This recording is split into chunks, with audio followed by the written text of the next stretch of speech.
I was 22 years old when I attended a Halloween party at the house of my former best friend Nick, who died of a heroin overdose in 2013.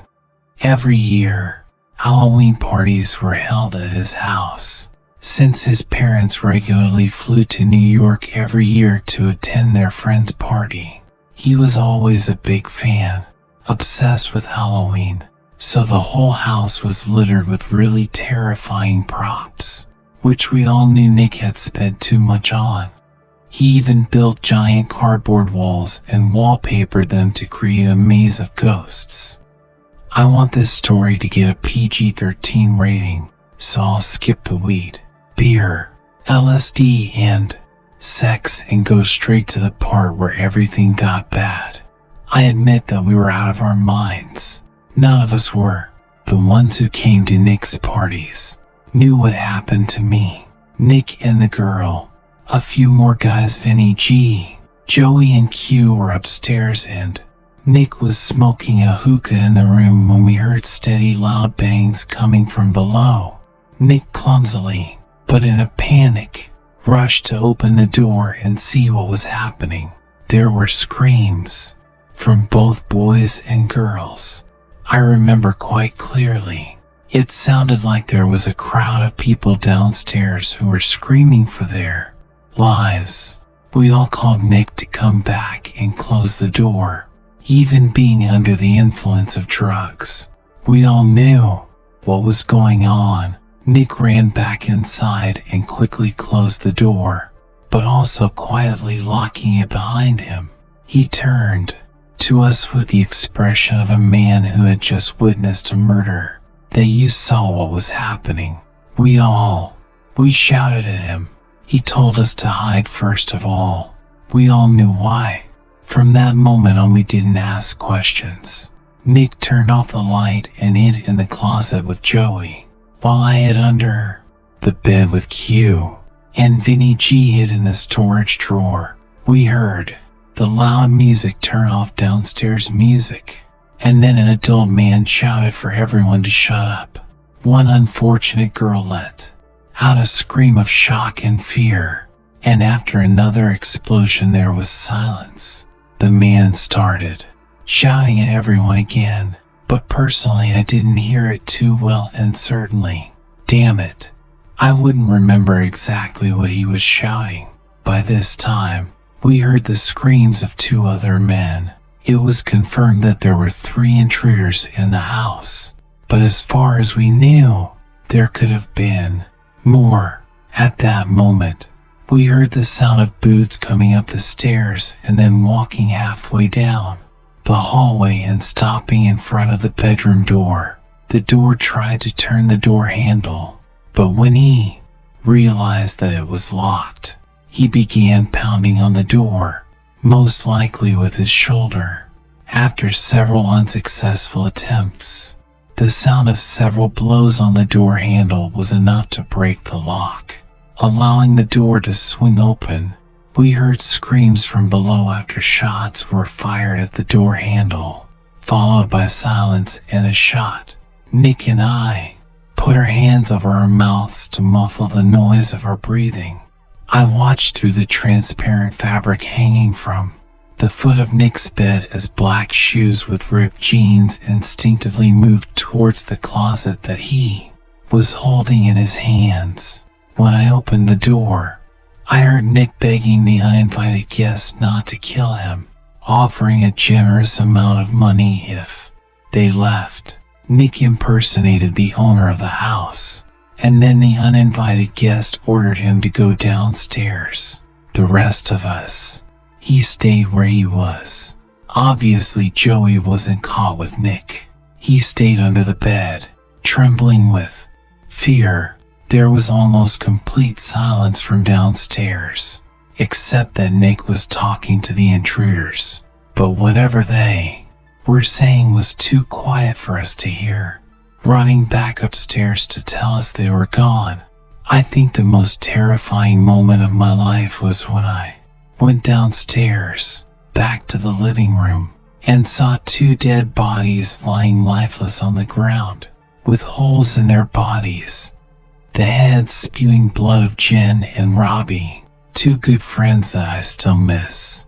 I'll spare you the details of what happened when the police arrived, but despite the fact that the house smelled like a greenhouse with marijuana, the police were more interested in finding out who the masked men who killed two innocent college students were. Oh yes, Nicky told the four of us who there were 4 intruders hiding in his room, all wearing felt hats, vendetta masks, coats and gloves. They demanded $100,000 in cash. And when Nick couldn't provide it, they demanded that he fill their empty bag with his most valuable possessions. All the party participants who were taken hostage in the room were also forced to throw their wallets into a bag where they would be shot. After the incident, Nick became depressed. He started drinking too much, becoming an alcoholic. He stopped showing up, went to school and eventually dropped out. He started using harder drugs like methamphetamine and heroin. I had one good conversation with him after the incident, and during that conversation he was more sincere than ever.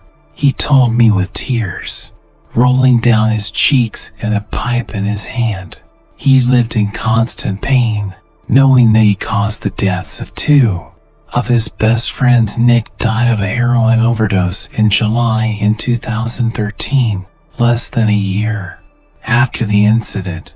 It was my first Halloween when I lived in my own house away from my parents. A small corner house with a basement, but without an upper floor, for which my parents paid half. It was 11 o'clock in the evening. I was sitting in the living room watching scary Halloween movies when I found myself getting up to answer a knock on the door. But then I stopped and thought, who could have been at the door at 11 p.m.? Of course, there were no more candy vendors there. I had a pretty good feeling it was late at night.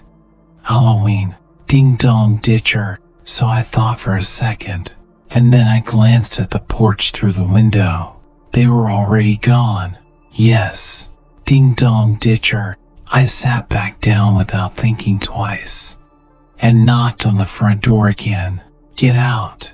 I shouted that I was not in the mood for punk kids. They ignored my demands and started pounding, not just knocking anymore. Now I got angry and jumped up and opened the door, which was there again. I put on my shoes and headed outside to start looking for children in the bushes, but no one was visible either in the bushes, behind my car, or on the other side of the street. I finished answering. I didn't want to participate in their fun anymore, so I went back inside, locked the door twice and went to my bedroom, also going through this door, just to feel safer.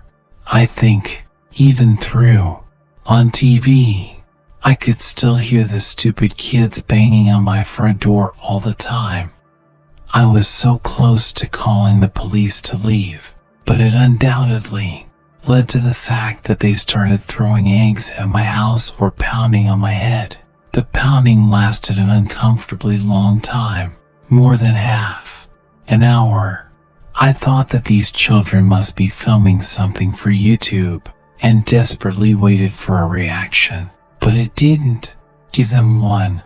At some point I dozed off, turning on only the TV to wake up from the knocking again.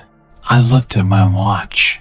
It was 2 o'clock _ at night. Like, these kids could still be doing this, I thought. Turned off the TV and sat with my ears open for a few moments. My heart stopped completely when I realized that the knock was not on my front door, but rather on my bedroom door. I jumped up from the bed, looking around my room like a madman in search of something that could be used as a weapon. They knew that I was awake. Now they were pulling the doorknob, trying to break down the door. But there was nothing. Kids By some miracle, I came up with an idea. It was risky, a step, but that was all I could think about. I turned on the receiver on my speaker system, plugged in my iPhone and turned it on. The YouTube app scored 45 sound effects of the shot, turned down the volume and pressed play. The sound of the shot echoed. From the speakers it sounded real enough. I paused the video after the first shot and shouted that it was a warning shot. Leave now, or I will not hesitate to shoot again in the head. And it worked. I heard 2 pairs, footsteps stomping on my wooden floors, and outside the front door. I waited a moment before opening my bedroom door and looking out. They left, but the front door remained wide open. I quickly closed it, called the police, and that was the end of my story. So I've never been a big fan of Halloween, mainly because I grew up without a lot of friends, and as soon as I turned 10, I could no longer justify myself by going with my mom. And not that I had.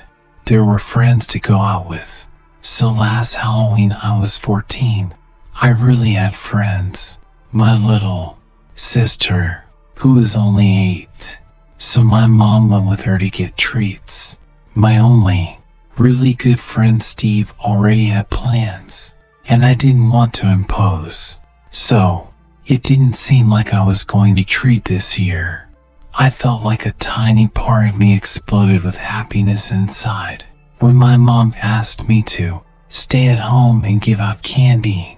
Now I felt like I had a job that didn't involve me acting out alone like a loser. My mom left with my sister at about 6 o'clock, about an hour after she got home from work.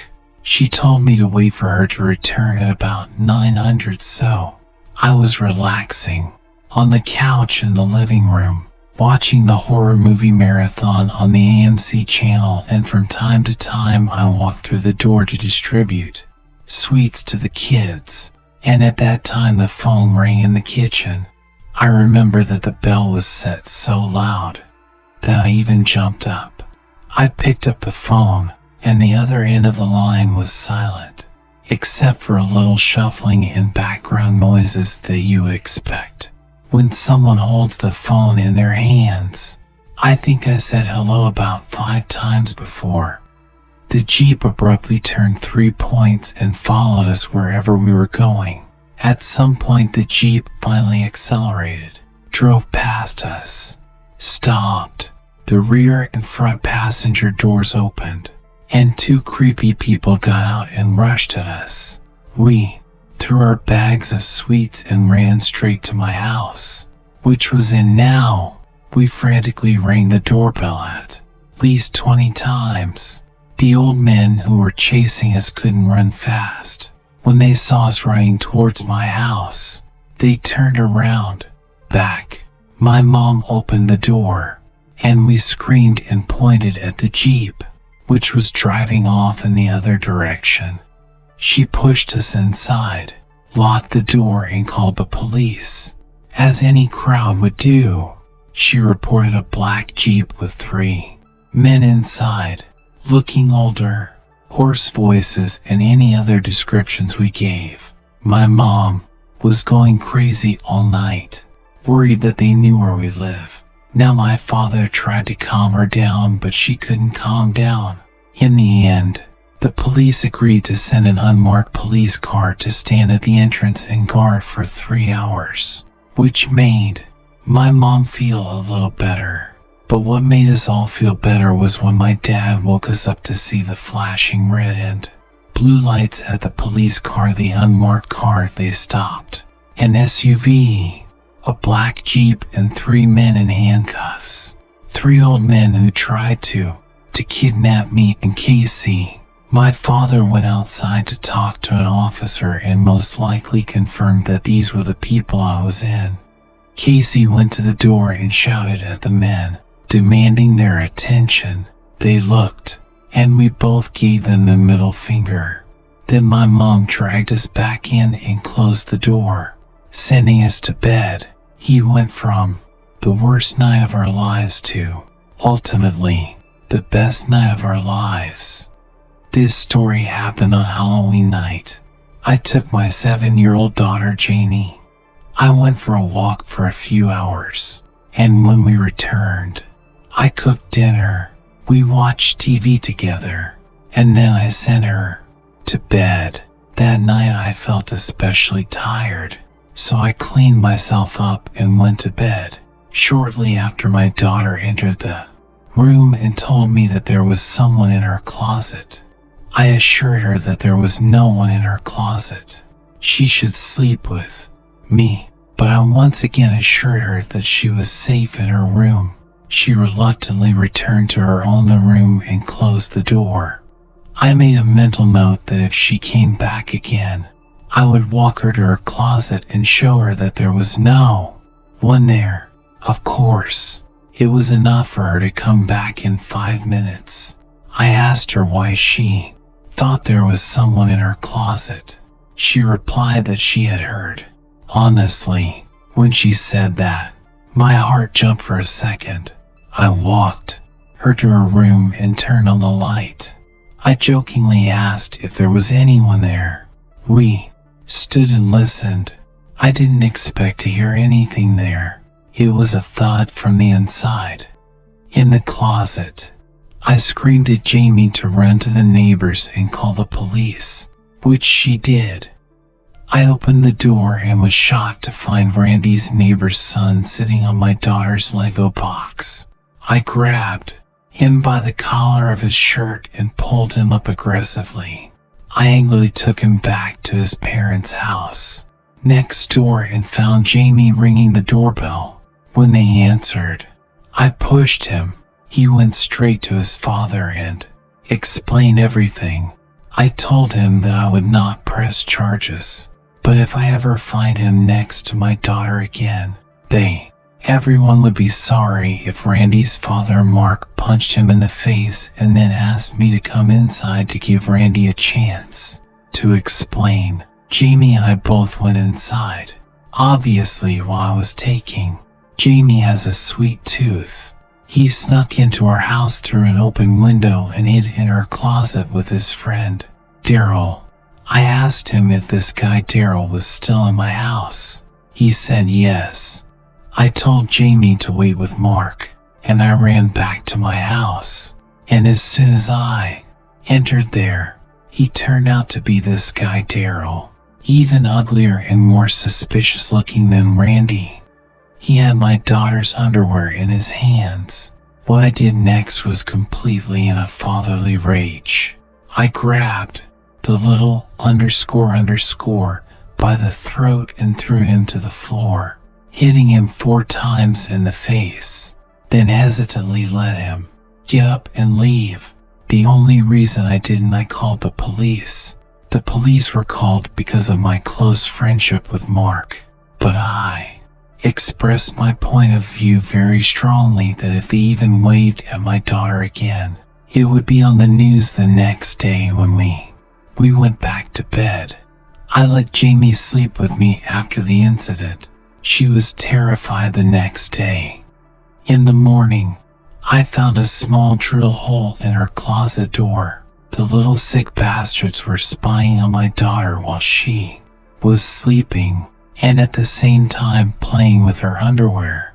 Maybe you don't understand the horror of this story unless you a parent, but there are many days when I think I made a mistake by not calling. I can still call the police, but nothing has happened since then, and I think I shouldn't cause any more problems. Now Jamie is 13, and that bastard Randy, since left for college.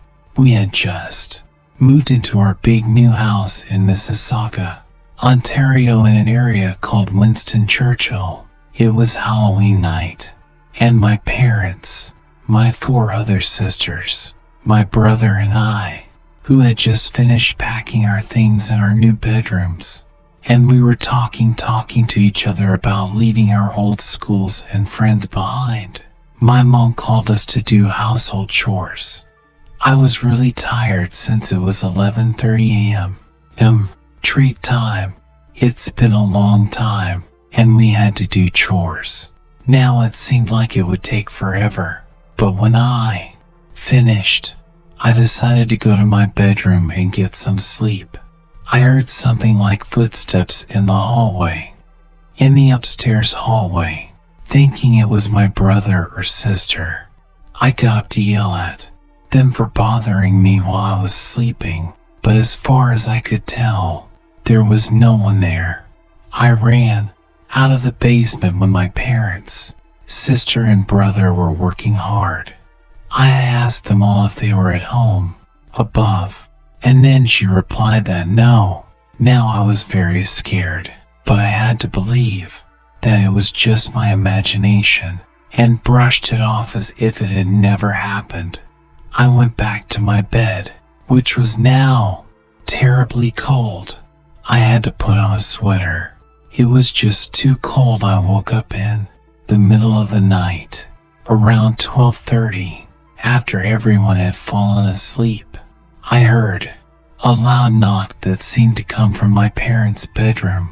I thought it might be my brother or sister, waiting to drink water, but it was too scary to go alone.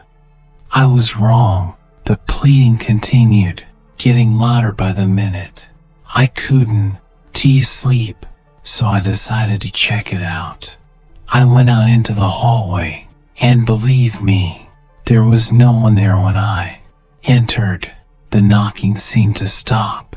I stared at the door only for a moment before I decided to go back to bed. A couple of minutes later, the knock was repeated. Now I was frozen to the bone. I tried to fall asleep again, but I couldn't, which was very typical for me. The door to my bedroom creaked open, as if someone had pushed it lightly, but it was too dark to see anything. Let's see who or what could have caused this. Hey, what the hell are you doing? Who is it? Let me go back to sleep. Very light footsteps started approaching my bed. I thought it was one of my sisters, until I turned on my side. After the footsteps stopped, and I didn't see the figure standing next to my bed, to lay down a figure at least 7 feet tall. I suppressed the urge to scream. Nothing came out. I was lying there in unimaginable horror when the figure finally said boo, and then I screamed at the top of my voice and closed my eyes when my parents opened the door to my room and turned on the light. There was no figure. There was no figure there by my bed. I cried it all out to them. The knock, the figures. My brothers and sisters entered the doorway and watched me worry. I asked my parents if they had heard a knock on their door. Of course they should have known that it was after all there was their door, but they said no one was there. I'm knocking, not that they know. They all looked at me like I was crazy, but I know it's not. So, they can't just imagine something like this. Something so real that I'll never forget that night. I know I won't. It was a few years ago, on Halloween night. We were all 20 years old, just at that age. Visiting the haunted house attractions is one of the best activities for Halloween. The attraction was called House of Fear, a trip to the basement or something like that. It was open only 4 years in a row. No one in our city heard about it anymore. It was the 4th and last year of its existence. Operation. It was a very high quality and surprisingly scary haunted house.